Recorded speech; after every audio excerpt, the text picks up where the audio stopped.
Alright folks, so it is I, Jeremy, with the next lesson in this GEET training. I'm going to go ahead and show you the exhaust portion that I've been trying to explain and not explaining it properly. I am in my garage. The lighting in here is very piss poor, so we'll just get right into it. I'm going to go ahead and show you the blue generator that I've been working on, and I'll show you the parts. Alright, so here it is. This is Big Blue. This is the reactor that I have built for it. The bubbler connects to this part here, so the cold fuel vapors are going in. That center tube coming out the top, running over to this area here, which was the air intake portion that I showed you guys. Okay, so that's how this is set up. This is a 5 kW Harbor Freight generator. Now, what I was trying to explain is the union for the exhaust. So with this, I have a 3/4 inch exhaust, I believe this is. I can't see it because it's all rusty. But what I had done was I had my instructor at school cut off the flange piece that was here. And after he did that, he welded on this union piece, which allows me to extend from the engine an exhaust pipe over to the reactor. Now what that does is that allows for me to get the proper temperature going into the reactor, which we try to keep it at 300 degrees. I've had it go higher than that.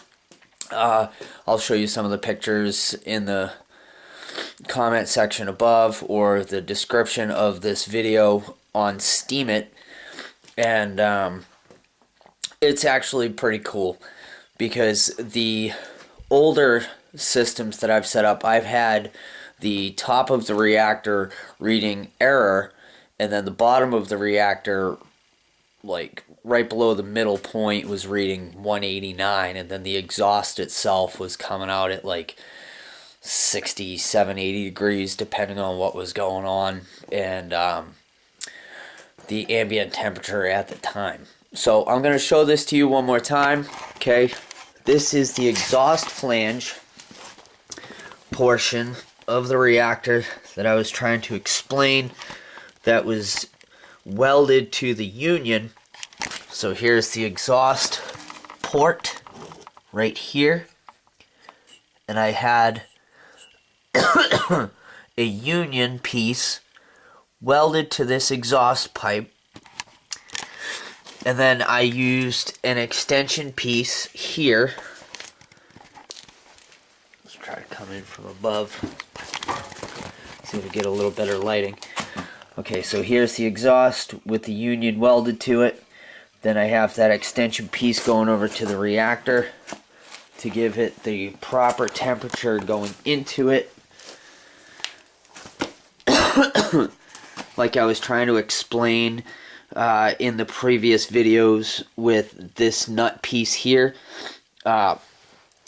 With this reactor, I don't have two of these, but if I did, I would tighten both of these up so that this piece and the T down below here would sit tight.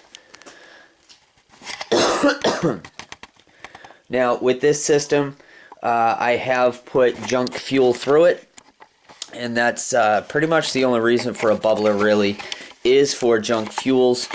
But with the GEET system itself, when you set it up, and I'll show you another picture of an older model I set up, but with the GEET system, when it's set up properly, you can use straight gasoline through the reactor, and it becomes more efficient because it's vaporizing the fuel versus just using liquid droplets of gasoline in the combustion chamber. So that's pretty much the straightforward side of this whole exhaust flange thing. For the exhaust flange, if you cannot weld that piece together, again, you can use the aluminum stock or something along those lines to act as the flange piece, and then you just screw in a 3/4 inch or whatever piping size you're going to need specific for the engine that you're working on, and I can help you out with that too. That's not a problem.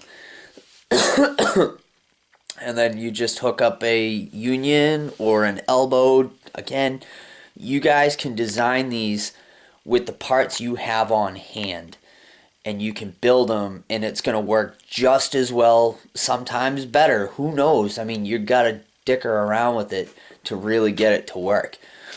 But that's pretty much the exhaust flange portion. Also, I was speaking to David. We are doing a radio interview online, I believe it is. And I'm going to have to make sure I get the links from him for a radio show on Sunday evening. And I will put the times into the post. It is 10 o'clock Sunday night. And I want to say that's East Coast time. But I'll double check that, and I'll make sure it's in written form, and I'll even do a quick short video tomorrow once I get the details from that. So that's pretty much it, guys. That's the exhaust portion of the GEET system.